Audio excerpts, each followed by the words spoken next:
인도하심으로 우리의 죄와 우리 연약함들 주님께 참회해 기도로 아뢰며 예배로 나아갑니다. 기도하겠습니다.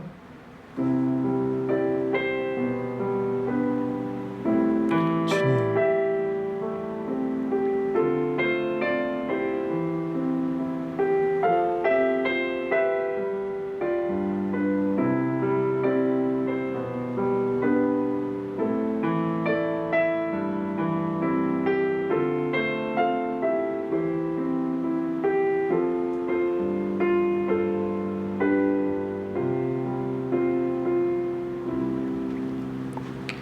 그리스도 예수 안에 있는 자에게는 결코 정죄함이 없나니 이는 그리스도 예수 안에 있는 생명의 성령의 법이 죄와 사망의 법에서 너를 해방하였습니다. 아멘. 사도신경으로 우리의 신앙을 함께 고백합니다. 나는 전능하신 아버지 하나님 천지의 창조주를 믿습니다. 나는 그의 유일하신 아들 우리 주 예수 그리스도를 믿습니다. 그는 성령으로 잉태되어 동정녀 마리아에게서 나시고 본디오 빌라도에게 고난을 받아 십자가에 못 박혀 죽으시고 장사된 지 사흘 만에 죽은 자 가운데서 다시 살아나셨으며 하늘에 오르시어 전능하신 아버지 하나님 우편에 앉아 계시다가 거기로부터 살아있는 자와 죽은 자를 심판하러 오십니다. 나는 성령을 믿으며 거룩한 공교회와 성도의 규제와 죄를 용서받는 것과 몸의 부활과 영생을 믿습니다. 아멘. 오늘 우리에게 주신 하나님의 말씀은 신약성서 마가복음 6장 1절로 56절 말씀입니다. 1절로 56절 말씀을 교독합니다. 예수께서 거기를 떠나사 고향으로 가시니 제자들도 따르니라. 안식일이 되어 회당에서 가르치시니 많은 사람이 듣고 놀라 이르되 이 사람이 어디서 이런 것을 얻느냐 이 사람이 받은 지혜와 그 손으로 이루어지는 이런 권능이 어찌 됨이냐 이 사람이 마리아의 아들 목수가 아니냐 야고보와 요셉과 유다와 시몬의 형제가 아니냐 그 누이들이 우리와 함께 여기 있지 아니하냐 하고 예수를 배척한지라. 예수께서 그들에게 이르시되 선지자가 자기 고향과 자기 친척과 자기 집 외에서는 존경을 받지 못함이 없느니라 하시며 거기서는 아무 권능도 행하실 수 없어 다만 소수의 병자에게 안수하여 고치실 뿐이었고 그들이 믿지 않음을 이상히 여기셨더라. 이에 모든 촌에 두루 다니시며 가르치시더라. 12 제자를 부르사 둘씩 보내시며 더러운 귀신을 제어하는 권능을 주시고 명하시되 여행을 위하여 지팡이 외에는 양식이나 배낭이나 전대 돈이나 아무것도 가지지 말며 신만 신고 두벌옷도 입지 말라 하시고 또 이르시되 어디선지 누구의 집에 들어가거든 그곳을 떠나기까지 거기 유하라.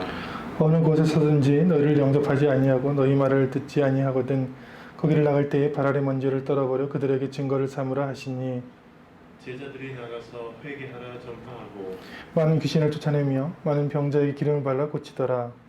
이에 예수의 이름이 드러난지라 헤롯 왕이 듣고 이르되 이는 세례 요한이 죽은 자 가운데서 살아났도다. 그러므로 이런 능력이 그 속에서 일어나느니라 하고 어떤 이는 그가 엘리야라 하고 또 어떤 이는 그가 선지자니 옛 선지자 중에 하나와 같다 하되 헤롯은 듣고 이르되 내가 목벤 요한 그가 살아났다 하더라. 전에 헤롯이 자기가 동생 빌립의 아내 헤로디아에게 장가든 거로 이 여자를 위하여 사람을 보내어 요한을 잡아 옥에 가두었으니 이는 요한이 헤롯에게 말하되 동생의 아내를 취한 것이 옳지 않다 하였습니다. 헤로디아가 요한을 원수로 여겨 죽이고자 하였으되 하지 못한 것은 헤롯이 요한을 의롭고 거룩한 사람으로 알고 두려워하여 보호하며 또 그의 말을 들을 때 크게 범인을 하면서도 달갑게 들음이로라. 마침 기회가 좋은 날이 왔으니 곧 헤롯이 자기 생일에 대신들과 천부장들과 갈릴리 귀인들로 더불어 잔치할세. 헤로디아의 딸이 친히 들어와 춤을 추고 헤롯과 그와 함께 앉은 자들을 기쁘게 한지라. 왕이 그 소녀에게 이르되 무엇이든지 네가 원하는 것을 내게 구하라 내가 주리라 하고 또 맹세하기를 무엇이든지 네가 내게 구하면 내 나라의 절반까지라도 주리라 하거늘 그가 나가서 그 어머니에게 말하되 내가 무엇을 구하리이까. 그 어머니가 이르되 세례 요한의 머리를 구하라 하니 그가 곧 왕에게 급히 들어가 구하여 이르되 세례 요한의 머리를 소반에 얹어 곧 내게 주기를 원하옵나이다 하니 왕이 심히 근심하나 자기가 맹세한 것과 그 앉은 자들로 인하여 그를 거절할 수 없는지라. 왕이 곧 시병 하나를 보내어 요한의 머리를 가져오라 명하니 그 사람이 나가 옥에서 요한을 목베어 그 그 머리를 소반에 얹어다가 소녀에게 주니 소녀가 이것을 그 어머니에게 주니라. 요한의 제자들이 듣고 와서 시체를 가져다가 장사하니라. 사도들이 예수께 모여 자기들이 행한 것과 가르친 것을 낱낱이 고하니 이르시되 너희는 따로 한적한 곳에 가서 잠깐 쉬어라 하시니 이는 오고 가는 사람이 많아 음식 먹을 겨를도 없음이라. 이에 배를 타고 한적한 곳을 갈새 그들이 가는 것을 보고 많은 사람이 그들인 줄 안지라. 모든 거울로부터 도보로 그곳에 달려와 그들보다 먼저 갔더라. 예수께서 나오사 큰 무리를 보시고 그 목자 없는 양 같음으로 인하여 불쌍히 여기사 이에 여러 가지로 가르치시더라. 때가 저물어가며 제자들이 예수께 나와 여쭤오되 이곳은 빈들이요 날도 저물어 가니 무리를 보내어 두루 촌과 마을로 가서 무엇을 사 먹게 하옵소서. 대답하여 이르시되 너희가 먹을 것을 주라 하시니 여짜도 우리가 가서 200데나리온의 떡을 사다 먹이리이까. 이르시되 너희에게 떡 몇 개나 있는지 가서 보라 하시니 알아보고 이르되 떡 5개와 물고기 2마리가 있다 하거늘 제자들에게 명하사 그 모든 사람으로 때를 지어 푸른 잔디 위에 앉게 하시니 때로 100명씩 또는 50명씩 앉은지라. 예수께서 떡 5개와 물고기 2마리를 가지사 하늘을 우러러 축사하시고 떡을 떼어 제자들에게 주어 사람들에게 나누어 주게 하시고 또 물고기 2마리도 모든 사람에게 나누시매 다 배불리 먹고 남은 떡 조각과 물고기를 12바구니에 차게 거두었으며 떡을 먹는 남자는 5,000명이었더라. 예수께서 즉시 제자들을 재촉하사 자기가 무리를 보내는 동안에 배 타고 앞서 건너편 베세다로 가게 하시고 무리를 작별하신 후에 기도하러 산으로 가시니라. 저물매 배는 바다 가운데 있고 예수께서는 홀로 무태에 계시다가 바람이 거스름으로 제자들이 힘겹게 노젓는 것을 보시고 밤 사경쯤에 바다 위로 걸어서 그들에게 오사 지나가려고 하시매 제자들이 그가 바다 위로 걸어오심을 보고 유령인가 하여 소리 지르니 그들이 다 예수를 보고 놀라니라. 이에 예수께서 곧 그들에게 말씀하여 이르시되 안심하라 내니 두려워하지 말라 하시고 배에 올라 그들에게 가시니 바람이 그치는지라 제자들이 마음에 심히 놀라니 이는 그들이 그 떡 떼시던 일을 깨닫지 못하고 도리어 그 마음이 둔하여졌음이로라. 건너가 게네사렛 땅에 이르러 대고 배에서 내리시니 사람들이 곧 예수이신 줄을 알고 그 온 지방으로 달려 돌아다니며 예수께서 어디 계시다는 말을 듣는 대로 병든 자를 침상째로 메고 나오니 아무데나 예수께서 들어가시는 지방이나 도시나 마을에서 병자를 시장에 두고 예수께 그의 옷가에라도 손을 대게 하시기를 간구하니 손을 대는 자는 다 성함을 얻으니라. 아멘. 봉독한 말씀과 드려진 봉헌을 위해서 기도합니다. 살아계시고 우리의 삶 가운데 함께 하시는 우리의 아버지 되신 하나님 참으로 감사합니다. 죄로 인해 죽을 수밖에 없는 저희 한 사람 한 사람을 주님께서 부르시고 예수님의 십자가를 통해 우리를 구원하시고 우리를 하나님의 거룩한 자녀로 삼아 주셨습니다. 그 은혜를 생각할 때마다 감사와 찬양과 예배를 하나님께 올려드립니다. 각자 처소에서 드리는 이 예배를 주님께서 받으시고 그 자리 가정마다 찾아가 주셔서 세상이 줄 수 없는 평안과 구원의 확신과 천국의 소망을 부어 주옵소서. 복잡하고 번잡한 마음들을 잠시 내려놓고 생명이신 주님이 주시는 그 음성과 말씀을 듣게 하여 주옵소서. 그 말씀을 듣는 자마다 육이 살아나며 영이 소성하며 하늘에 대한 소망이 더욱더 커질 수 있도록 은혜를 더하여 주옵소서. 물질을 구별하여 주님께 드릴 때마다 고백합니다. 이 물질, 우리의 삶, 우리의 달란트, 우리의 모든 것, 우리의 것이 아니요 하나님께서 하나님께 영광 돌리라고 우리에게 맡겨주신 것임을 이 시간 인정하고 고백합니다. 성별하여 드리는 귀한 물질들마다 주님께서 복을 주셔서 하나님의 나라가 확장되는데 죽어가는 영혼들이 돌아오는데 몸된 교회가 든든히 서는데 정직하게 사용되게 하여 주옵소서.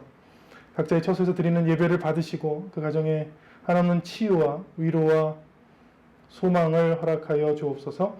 예수님 이름으로 기도합니다. 아멘. 할렐루야. 아멘. 오늘 말씀을 통해 하나님이 주시는 위로와 깨달음을 얻으시기를 축원합니다. 아멘. 사람을 어떻게 규정할까? 사람이란 무엇일까?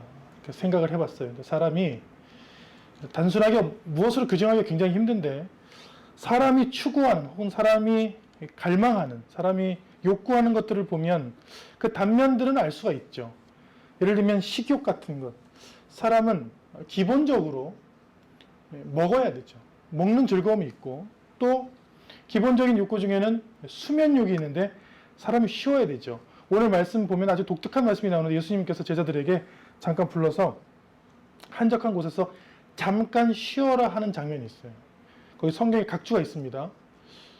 이는 너무 사람들이 많아서 식사할 겨를도 없습니다. 그러니까 너무 바쁘고 너무 큰 사역 중에 예수님께서 이러면 제자들이 쓰러지겠다 해서 잠깐 한적한 곳에 와서 사람들이 아무리 모여들더라도 기도해주고 치유해주는 것들을 좀 멈추고 잠깐 쉬어라. 그러니까 사람은 기계가 아니고 이렇게 쉬어야 되고 자야 되는 존재인 걸 알 수 있죠. 우리가 몸이 좀 안 좋으면 건강에 대한 욕구가 있고 좋더라도 건강에 대한 욕구가 있습니다. 기본적인 욕구 중에 하나죠. 그게 확장되면 주거에 대한 욕구가 있어요. 이게 우리나라가 굉장히 심한 것 같은데 우리나라가 유독 이런 집에 대한 욕심, 집에 대한 그런 소망들이 큰 나라이기도 하죠. 거기에 더 확장되면 소속감에 대한 욕구가 있어요. 예를 들면 밥도 먹을 수 있고 집도 있는데 아무도 없어요. 그럼 너무 외롭죠. 밥도 해결됐고 집도 있어요. 그런데 또 좋은 사람들 혹은 좋은 직장, 좋은 공동체에 대한 욕구가 있는 것이 또 사람이고, 거기에 더 나아가서 사람은 인정받고 싶은 자아도 있죠. 더 나아가면 자아를 실현하고 싶죠. 더 나아가면 자아 초월인데 이건 힘든 단어인데요. 나를 초월해서 다른 사람을 돕거나 더 의미 있는 일을 하고 싶기도 하죠. 미국의 심리학자 에브럼 메슬로의 욕구 위계 이론이라는 건데 아주 간단합니다. 욕구라는 것은 위계 질서가 있는데 가장 낮은 욕구가 만족돼야 그 위의 욕구를 추구한다는 거예요, 사람들이. 예를 들면 전쟁이 나면 뭐 주거에 대한 욕구, 뭐 자아 실현, 뭐 인정에 대한 욕구 이런 거 없습니다. 여러분, 우리나라가 900여 차례의 크고 작은 전쟁이 있었어요. 그 전쟁 중에 우리가 침략한 것은 없었습니다. 거의 없었어요. 우리가 침략한 것은 정벌이라고 표현했는데 한 3번 정도 있었고, 나머지는 전부 900여 차례 침략을 받았어요. 우리나라 토지에서, 우리나라에서 싸운 것이죠. 영토에서. 전쟁이 났다고 생각해 보세요. 자아 초월의 욕구와 자아 실현의 욕구를 하던 스님들도 몽둥이와 삽을 들고 의병운동을 일으킵니다. 왜냐하면 당장 먹을 게 없고 당장 잘 데가 없고 당장 생존해야 되니까. 그러니까 이런 밑의 생리적인 욕구, 안전한 욕구, 소속과 애정감의 욕구, 존중의 욕구, 이 순으로 이게 차야지 위로 올라간다는 거예요. 근데 요즘의 시대에 보면 사람이 이런 욕구들을 하나씩 채워나가는 게 사람인데, 이런 욕구를 다 해결해주고 가운데 있는 걸 쏙 빼먹습니다. 그리고 자아 실현을 하라는 거예요. 예를 들면 뭐 극단적인 예를 한번 더 들어보겠습니다. 먹고 사는 건 너 걱정하지 마. 엄마 아빠 돈이 많아. 주거, 뭐 재정 걱정하지 마. 그거 다 해결해 줄게. 대신 너 자아 실현만 해. 근데 갑자기 1단계, 2단계에서 5단계로 간 거예요.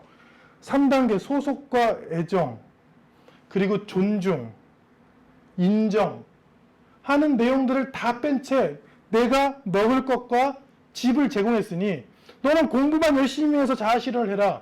그러니 메슬로의 욕구 위계 이론에 의하면 그렇게 갈 수는 없는 거예요.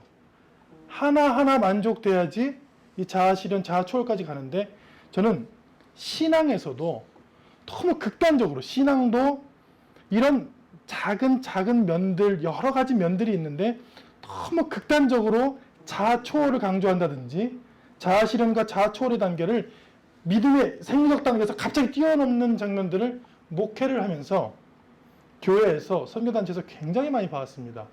그래서 오늘 말씀에 보면 오히려 예수님께서 여러 가지, 믿음의 여러 가지, 신앙의 여러 가지 면들을 가르쳐 주시는 모습들을 우리가 확인할 수가 있어요. 여러 면들이 있다는 것입니다. 지금 가정에서 지금 코로나 4단계라 대처 4단계라 예배를 드리실 텐데, 차분히 우리 신앙에 어떤 여러 면들이 있고, 그리고 나는 어떤 면들에 달란트가 있고 또 어떤 면에 와 있는지를 한번 점검해 보시는 계기가 되시기를 바랍니다. 오늘 말씀에 보면 가장 유명한 사건은 오병이어 사건이 있어요. 그 사건에 약 한 2, 3만 명 되는 사람들이 예수님을 따랐는데 날이 저물고 마을이 아니고 빈 들이에요. 그러니까 먹을 것이 없죠. 그러니까 제자들이 좀 사람들을 좀 해산해서 좀 마을에 들어가서 좀 무엇을 사 먹게 해주십시오. 이렇게 부탁했더니 예수님께서 그럴 필요 없다. 너희가 먹을 것을 줘라. 이 제자들이 아니 3만 명을 어떻게 우리가 먹일까 고민했을 때 예수님께서 있는 것을 가지고 떡 5개와 물고기 2마리를 가지고 하늘에 축사하셔서 나눠준 사건들이 있었죠. 근데 이 사건들은 가장 생리적 욕구가 부족했던 사람들에게 하나님의 은혜를 보여줬던 사건이거든요. 그리고 대부분의 성경의 내용은, 복음서의 내용은 이런 내용입니다. 온 지방으로 가시는데 병든 자를 막 침상째로 메고 오고 시장에서 막 눕게 하고 지나가는데 옷이라도 잡게 하고. 근데 이것도 아주 기본적인 욕구예요. 건강에 대한 욕구예요. 이런 사람들이 주님을 찾아왔고요. 주님을 만난 사람들이 많은 면들을 보여줍니다. 마태복음 8장에 보면 서기관은 이제 다음 시대에는 이 서기관이라는 말을 좀 번역을 잘해야 될 것 같아요. 서기관은 옛날 말이고 서기관은 율법 선생이라는 뜻입니다. 율법 선생님, 율법학자. 율법학자가 예수님께 와서 선생님 저를 좀 가르쳐 주십시오. 제가 어디로 가든지 주님을 따르고 주님께 지금 배우고 싶습니다. 이건 뭐 교육에 대한 자아 실현에 대한 욕구 같아요. 제가 자아를 좀 실현하고 싶습니다. 유대인 율법학자로서 율법 선생으로서 살았는데 이게 만족되지가 않아요. 저 좀 제자로 삼아 주십시오 했더니 예수님께서 거절하시는 장면. 완곡하게 거절하셨죠. 여우도 굴이 있고 공중에 새도 거처가 있으되 인자는 머리도 없고 또 집도 없으니까 나를 따라다닌다는 것은 너희 불가능하다. 이렇게 내쳤고요. 아주 독특한 장면이 요한복음 3장에 나옵니다. 요한복음 3장에 니고데모인데 니고데모는 이 메슬로의 욕구 위계 이론에 의하면 부족한 게 없는 사람이에요. 다 이뤘어. 다. 예를 들면 니고데모는 유대인의 지도자라 했는데 산헤드린 공의회 회원이었습니다. 지금으로 얘기하면 국회의원이었어요. 그리고 니고데모의 자손 중에 그 나라를 대표하는 지금의 대통령격이죠. 총리격이죠. 총리가 훗날에 나옵니다. 그러니까 니고데모는 뭐 생리적 욕구, 예를 들면 식욕, 뭐 안전의 욕구, 주거, 뭐 소속감, 인정받고 싶고 자아실현, 이거 다 한 사람이에요. 근데 이 사람도 밤에 뭔가 결핍이 있어서 부족해서 주님께 왔단 말이죠. 그래서 뭘 물어봤냐면 어떻게 해야 하나님의 나라에 들어갈 수 있습니까? 이걸 고민했어요. 그러니까 인간의 가장 기본적인 욕구의 끝이 무엇이냐? 물론 초기 메슬로의 욕구 위계 이론에 안 나오지만 뭐냐면 나를 초월하는 거예요. 나를 실현하고 그 위에 나를 초월해서 내가 영원의 삶을 사는 것이 인간의 근본적인, 가장 기본적인 본능이에요. 본능. 그 본능을 니고데모라는 사람이 잘 보여줍니다. 이런 많은 사람들을 주님이 만났는데 오늘 말씀에 이런 말씀이 있어요. 수만 명의 큰 무리를 보시고 그 목자 없는 양 같음으로 인하여 불쌍히 여기사 이에 여러 가지로 가르치시더라. 많은 사람들이 찾아왔는데 그를 지도해줄 선생님이 없는 거예요. 목자가 없는 거예요. 지도자가 없는 거예요. 그래서 주님께서 아주 여러 가지로 가르쳐 주셨다. 그러니까 오늘 말씀은 굉장히 여러 가지 측면의 가르침입니다. 깨달음이죠. 그래서 저는 신앙생활을 해오면서 아주 극단적인 단체들을 많이 만났어요. 이단이라든지 사이비라든지, 그리고 주변에 이단과 사이비에 빠지는 사람들을 굉장히 많이 봤습니다. 근데 그 사람들의 특징들이 뭐냐면 극단적이라는 거예요. 그 사람도 극단적이에요. 예를 들면 한 사건의 여러 가지 측면을 고려하지 못하고 그냥 극단적인 생각들을 하는 사람들이 꽤 많이 있습니다. 예를 들면 사회에 보면 극우파가 있습니다. 예를 들면 미국의 극우파가 의회를 장악하고 의회에서 총을 쏘고 사람을 죽였어요. 의회라는 것을 침범당한 것은 미국 한 300년 역사 중에 처음입니다. 근데 극단적인 사람들은 그런 일을 하죠. 여튼 이런 극단성, 그런데 주님은 반대성을 얘기한 거예요. 신앙의 여러 가지 측면. 초기에 얘기한 이 메슬로의 욕구 위계 이론이 제가 하나를 추가했잖아요. 자아 초월. 이게 뭐냐면요. 메슬로가 죽기 1년 전에 자기의 저서를, 자기의 논문을 수정합니다. 평생 욕구라는 것은 5개라고, 자아실현이 마지막이라고 생각했는데 그가 죽음, 임종을 앞두고 이 자아실현에서 무엇하리? 자아초월에 대한 욕구를 추가했어요. 자아초월이라는 것은 미국 사람으로서는 천국에 가는 것입니다. 나를 초월해서 하나님의 나라에 들어가는 것을 자아초월이라고 그러죠. 예를 들면 이 말씀들이 이제 선교단체에서 굉장히 많이, 저는 선교단체 출신입니다. 굉장히 많은 선교 지역에 가서 선교를 하고 또 선교사 대회에 가서 강의를 하고 같이 기도를 하고 말씀을 전하는 사람이기도 하죠. 그런데 이런 거, 이것도 이면만 있다는 게 아니라는 거예요. 예를 들면 선교 이단에 빠진, 선교 이단도 있습니다. 극단적인 선교만 하는 한 이제 청년이 이제 와서 고민을 하는 거예요, 저한테. 목사님, 이제 어느 선교단체 갔는데 저보고 이제 직장이고 가족이고 다 버리고 선교만 해야 하나님이 기뻐하신다는 거 어떻게 하면 좋겠습니까? 그리고 말씀을 나한테 보여주더라고요. 또 아비와 어미를 가족을 미워해야 된다, 이런 말씀도 보여주고, 이거 양식이나 배낭이나 전대 돈이나 아무것도 하지, 옷도 2벌도 입지 말고 신발 하나, 옷 하나 들고 무조건 전도하는 삶을 살아라. 예수님이 얘기를 얘기했잖아요. 이렇게 하면서 거기서 배운 것들을, 극단적으로 배운 것들을 저한테 이제 보여주더라고요. 여러분 궁금하지 않습니까? 성경에 보면 어떤 건 굉장히 극단적이고 어떤 건 아닌데 어떤 게 맞느냐? 여러 면이 있다는 거죠. 여러 면. 뭐냐면 이때는 예수님께서 제자들을 훈련시킬 때입니다. 그러니까 제자들이 지금으로 얘기하면 신학대학에 갔을 때예요.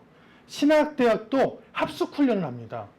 그리고 기도 훈련을 합니다. 그리고 가족과 떨어지는 훈련도 합니다.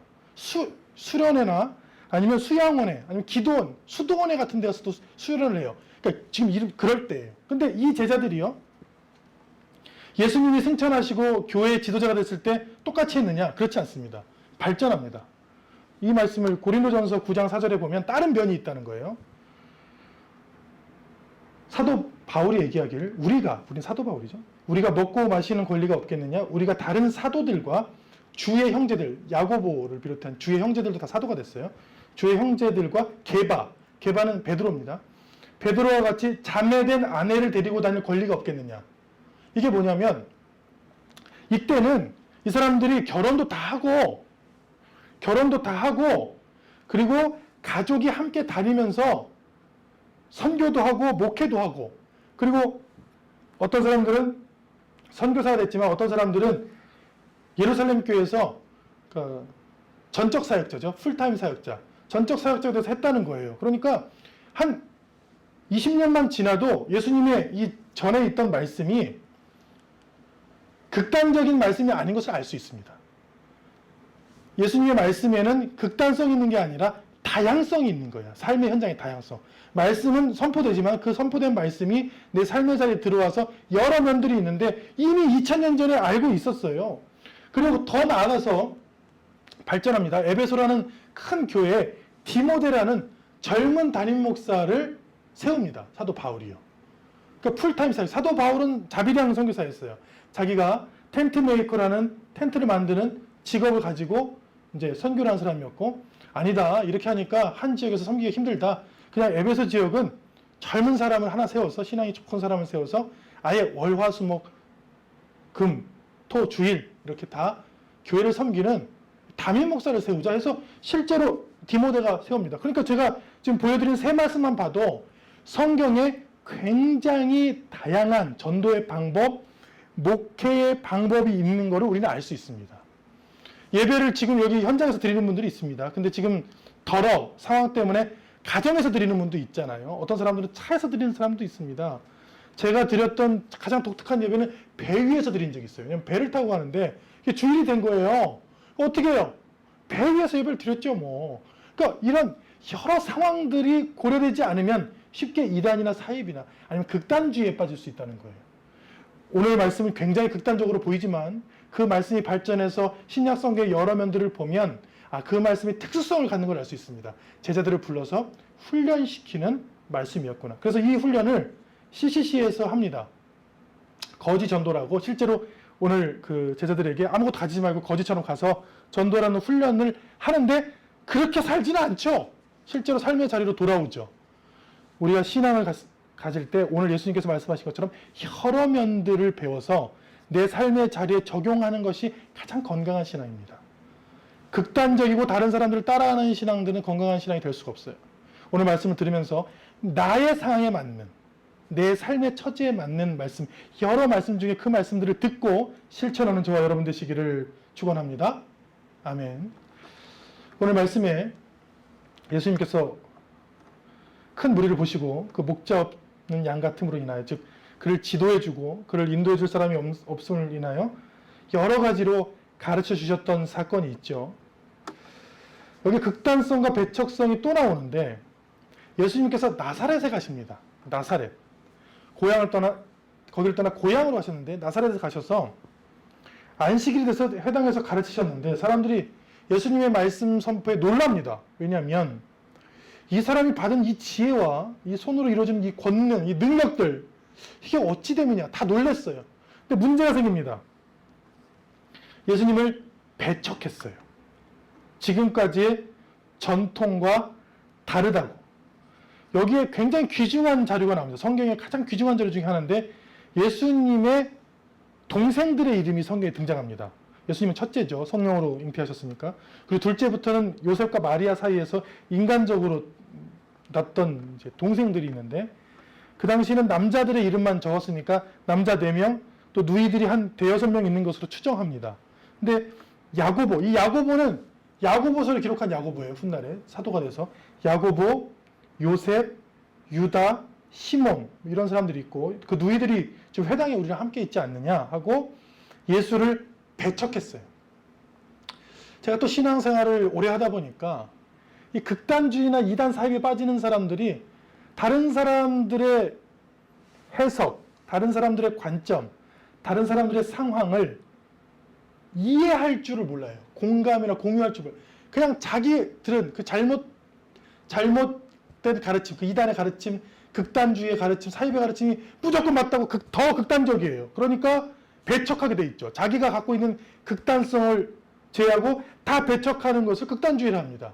그리고 극단주의는 복음만 있는 것이, 종교에만 있는 것이 아니라 사회에는 더욱더 더 많죠.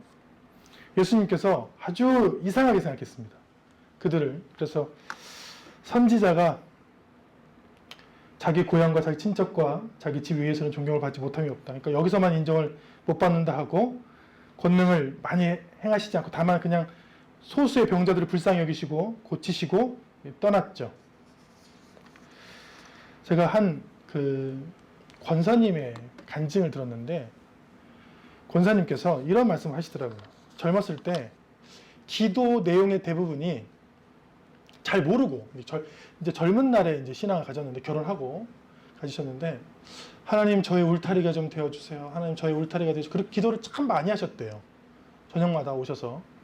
그런데 요즘에는 이제 시간이 30여 년이 흘렀습니다. 근데 요즘에는 교회에 오셔서 하나님 제가 다른 사람들의 울타리가 되어주기를 원합니다. 이렇게 기도한다는 거예요.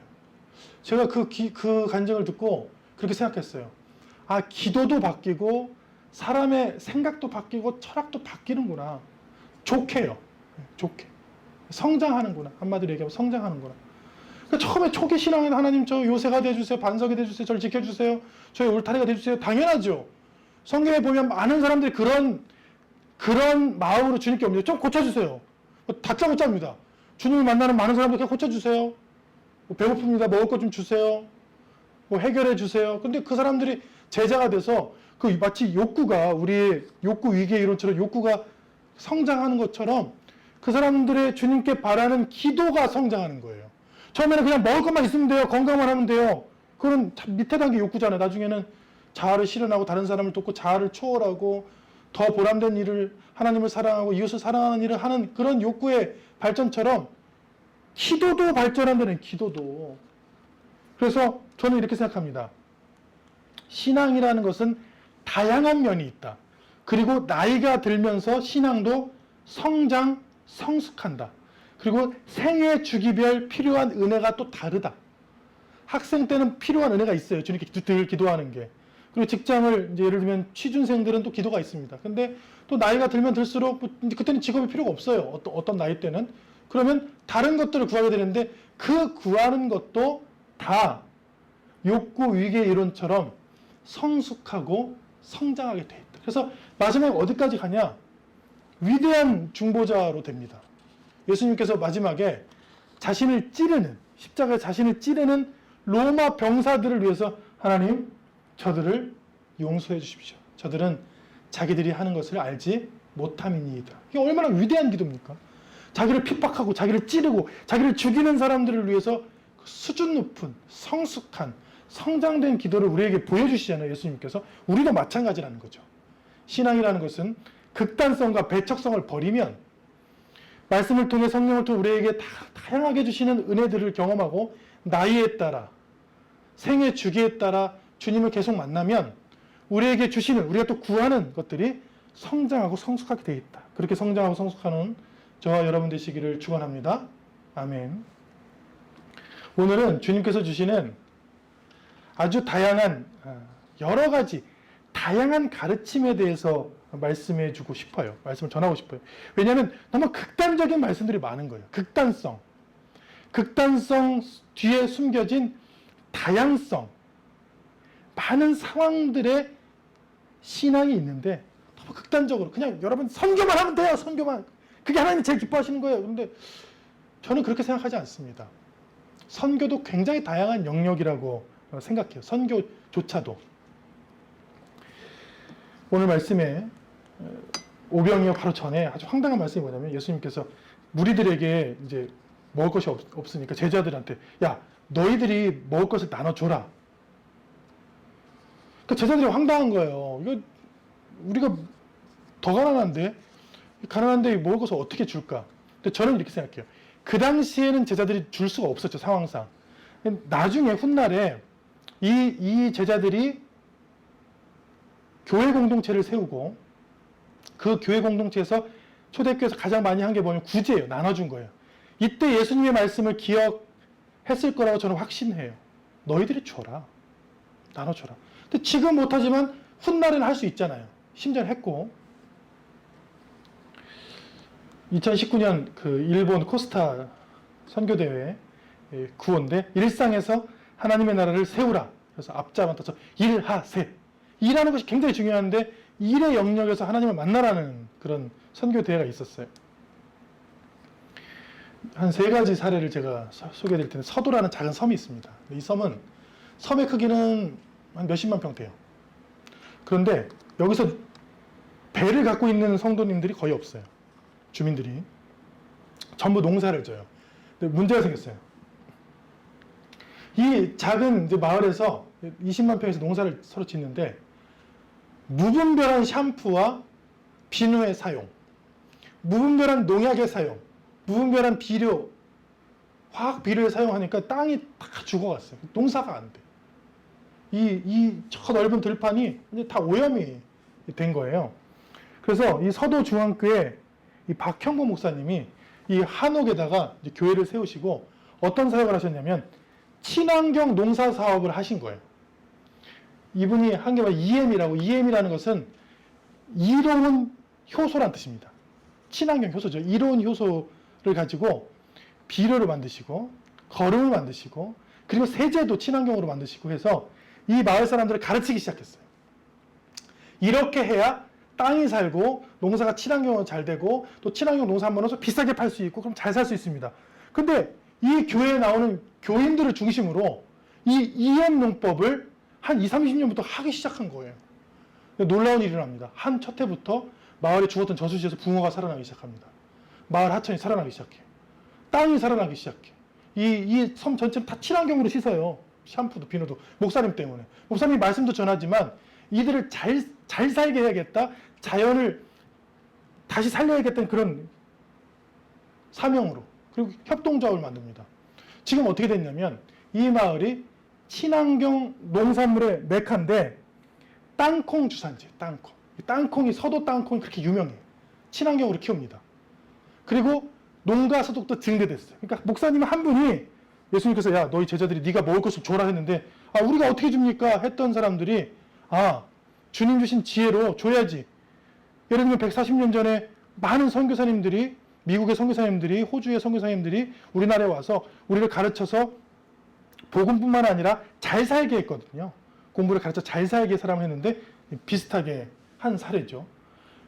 무조건 그러니까 극단적인 종이 무조건 복음 종이 막 돌리고 빨간 십자가를 들고 막 조끼 입고 예수 천당 불신지옥 하는 것도 아주 담대한 일이지만 극단적으로 하는 것만 신앙이 아니다. 신앙에 다양한 면이 있다. 소개하는 것입니다. 전남의 장성의 백운 교회가 있는데 농어촌 선교 연구소를 백명희 목사님이 부임하면서 만들어요.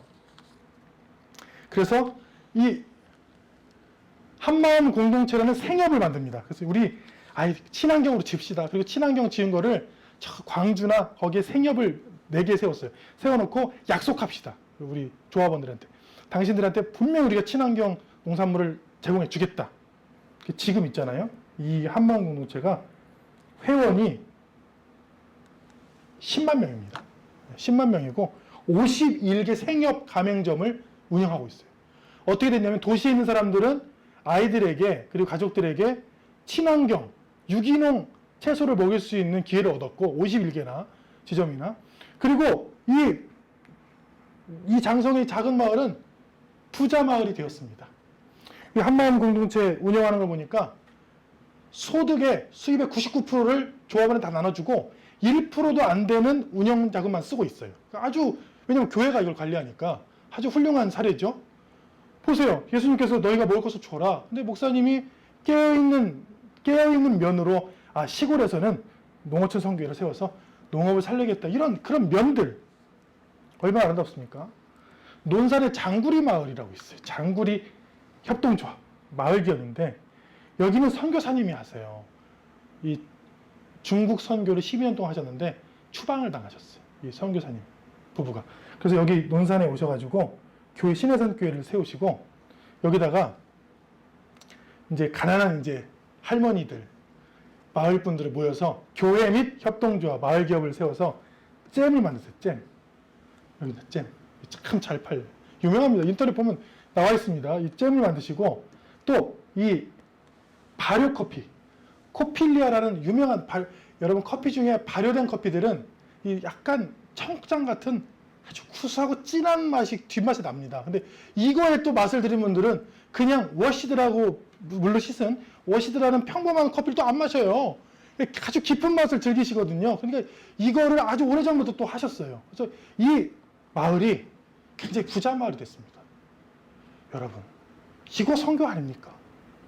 도시에서는 도시에 맞게, 어촌에서는 어촌에 맞게, 농촌에서는 농촌에 맞게. 그래서 저는 주님의 이 말씀이 참 저한테 아주 깊게 다가와요. 여러 가지로 가르치셨다. 제자들에게 귀신을 쫓아내는 사명도 가르치셨고 먹일 수 있는 능력도 가르치셨고 공동체를 세우는 구제하는 선교하는 여러 면들. 그런데 그때는 여러 면인데 지금은 너무 교회가 극단화되어 있다는 거예요. 극단화되어 있다. 여러 다양성들을 인정하지 아니하고 극단적인 신앙의 좋은 모습, 선교라든지 예를 들면 아니면 성령 기도라든지 뭐 이런 것을 잘해야 신앙이 좋은 것으로. 그거 아닙니다. 신앙이 좋다는 것은 뭐냐? 다양하다는 거예요. 삶의 현장에 다양한 곳에서 일하면서 그 삶의 현장에서 주님이 원하시는 일들을 아주 하나씩 이루어 나가는. 그러니까 심지어는 교회도 메시지가 하나로 나가면 안 됩니다. 담임 목사의 메시지로. 교회도 여러 목회자들이 서서 다양한 하나님의 메시지를 선포해야 돼요. 왜냐하면 담임 목사가 혼자 하나님의 말씀을 다 할 수는 없습니다. 여러 훌륭한 목회자들이 자기에게 받은 하나님께 자기에게 준 달란트를 가지고 하나님의 뜻을 여러 면으로 해석해서 삶의 자리에 선포되는 것이 훨씬 더 건강한 교회죠. 우리 인간이 이런 면이 있다고 그랬잖아요. 이런 면. 예를 들면 생리적인 걸 추구하고 싶으면, 안전을 추구하고 싶으면, 자아실현 단계 중에 존중과 소속과 애정. 이 부분이 사실은 교회의 핵심이에요. 교회는 뭘 담당하느냐면 여기를 담당하는 거예요. 여기를. 사람이 자아를 실현하고 자아를 초월해서 다른 사람을 사랑하고 하나님을 사랑하고 이웃을 사랑하고 자기를 초월할 수 있고 하나님 나라에 대한 소망을 품을 수 있게 해주는 가장 결정적인 채워줌이 어디서 나오느냐? 가정과 교회에서 나오는데 교회에서 가르쳐야 돼요. 이 소속과 애정 그리고 존중 이게 교회의 역할이에요. 더 주님의 교회의 철학은 기쁨과 치유입니다. 기쁨과 치유가 여기 담겨 있는 거예요. 그냥 돈만 있고, 예를 들면 밥, 쌀만 있고, 집만 있다고 해서 사람이 행복하지 않아요. 사람은 소속감이 있어야 돼요. 공동체가 있어요. 나를 사랑해주는. 내가 또 사랑할 수 있는, 서로 애정이 왔다 갔다 하는 교제가 있는, 그리고 존중, 서로 존중하고 인정하고 서로 일을 분담하는데 서로 인정하면서 같은 과업을 이루어가는, 하나님의 일들을 이루어가는 일들이 어디서 하느냐? 여기서 있어야 되죠. 그런다 지금 도시교회들, 아까 시골교회 설명했죠. 도시교회들은 뭐를 가장 놓쳤느냐? 여기를 놓친 거예요. 소속감 없습니다. 누가 누군지 몰라요. 저는 큰 교회 사역할 때 성도님들도 다 몰랐어요. 부끄럽습니다만은. 몇천 명을 더 어떻게 다 합니까? 아무리 머리가 좋아도 본 적도 없는데 어떻게 알아요? 소속감도 없고 애정도 없고 존중도 없고 인간미도 없고, 그러니까 공허함을 느끼는 거예요. 공허함. 그런데 교회는 뭐라 하느냐? 여러분, 하나님께서 복을 주셨으니까 실현하세요. 어떻게 건너뜁니까? 이게 마음이 충족이 안 되는데 어떻게 건너뛰어요? 여러분, 자녀들한테 한번 그렇게 교육해 보세요. 자녀들을 존중하지도 않고 애정도 주지도 않고 따뜻한 가족의 소속감도 주지도 않고 그냥 다 그쳐보세요. 한번 소리 질러보고. 아이가 합니까? 무서워서 하겠죠. 그러나 진짜 하는 건 아니죠. 더욱더 나빠지겠죠. 그 아이는. 그 아이는 자기의 욕구가 채워지지 않은 채 강요만 당하겠죠. 그러니까 자아실현과 성숙과 성장, 자아초월을 못하는 거거든요. 교회도 마찬가지라 생각해요. 교회도 극단성을 내려놔라. 극단적이야 잘 된다는 생각들을 다 내려놓고 어디에 치우치냐? 사랑하는데, 서로 존경하는데, 사랑하는데, 다양성을 인정하는데 치우쳐야죠. 그리고 우리가 농촌이면 농촌에 맞게, 우리가 어촌이면 어촌에 맞게, 우리가 도시면 도시에 맞게 도시 목회를 해야죠. 어촌 목회를 해야죠. 농촌 목회를 해야죠. 장애인 섬김 목회를 해야죠. 자기의 삶의 현장에 맞게 해야죠. 오늘 말씀을 계속 보면 여러 면이 있는데, 예수님께서 너희들 건너편 벳사다로 가라, 배 타고 가라 하고, 주님은 기도 시간이 부족했어요. 그날 너무 사람들이 많이 몰려와서 한적하게 46절에 기도하러 가시고, 배는 한가운데 있고 밤 사경, 사경이라는 것은 새벽 3시경입니다. 새벽 3시, 6시경 경에 주님께서 제자들을 바다 위로 걸어오는데, 제자들이 막 유령인가? 막 소리 지르고 귀신이야! 하고 막 난리가 났어요. 그랬더니 주님께서 안심하라. 난이죠. 내니 두려워하지 말라. 여기서 우리가 놓쳤던, 방금 얘기했던 그 말씀을 주님께서 하십니다. 사역도 좋다는 거예요. 방금 이 제자들이 뭐 했습니까? 귀신을 쫓아냈던 사람이에요. 수만 명을 먹였던 사람입니다. 뭐 큰 사역했던 사람이에요. 그런데 이들이 또 보지 못했던, 놓치는 게 뭐냐면, 나니 두려워하지 말라. 주님이 주시는 이 평안함, 평안, 소망, 이 안정감, 이 우리 마음에 주시는 그 에이렌의 평화, 내가 구원받았다는 확신, 흔들리지 않는 평안함 하니까 약간 침대가 생각나기도 하는데, 그거 말고 주님이 주시는 거예요. 주님이 주시는 거. 아, 이걸 놓치고 있었던 거예요. 이들이 사역에만 신경 쓰고 있던 그들에게 방금 말씀했던 이 안전한 욕구, 안전에 대한 소속과 애정, 존중의 마음들, 난이 두려워할 필요가 없다. 내가 너희를 지켜주겠다. 그 음성을 듣는 거예요. 그런 음성을 듣는 사람들이 저 위로 성장할 수 있다니까요. 그들이 깨닫지 못했거든요. 그때는 깨닫지 못하고 있는데, 그 마음이 둔해졌던 그 제자들에게 정말 여러 가지, 56절까지 있잖아요. 오늘 말씀이 여러 가지 면을 가지고 주님께서 깨우쳐 주시는데, 이 말씀을 읽는데 제 마음이 한결 편해졌어요. 왜냐하면 목회자도 자기가 잘하는 면이 있어요. 못하는 면이 있습니다. 근데 맨날 못하는 면 봐요. 아, 나는 왜 저 목사님보다 찬양 인도를 못할까? 왜 나는 저 목사님보다 선교를 못할까? 그럴 필요가 없다고 생각해요. 나한테 주신 나한테 주신 그 달란트, 나한테 주신 주님의 그 사명, 아, 이게 최고야. 내 삶에서 이런 면이 있지. 목사님들 여러 면이 있잖아요. 여러분도 마찬가지예요. 여러분도 신앙에 좋은 면이 있어요. 여러분에게. 여러분은 완벽한 사람이 될 필요가 없습니다. 여러분은 성장할 필요만 있어요. 성장할 필요만.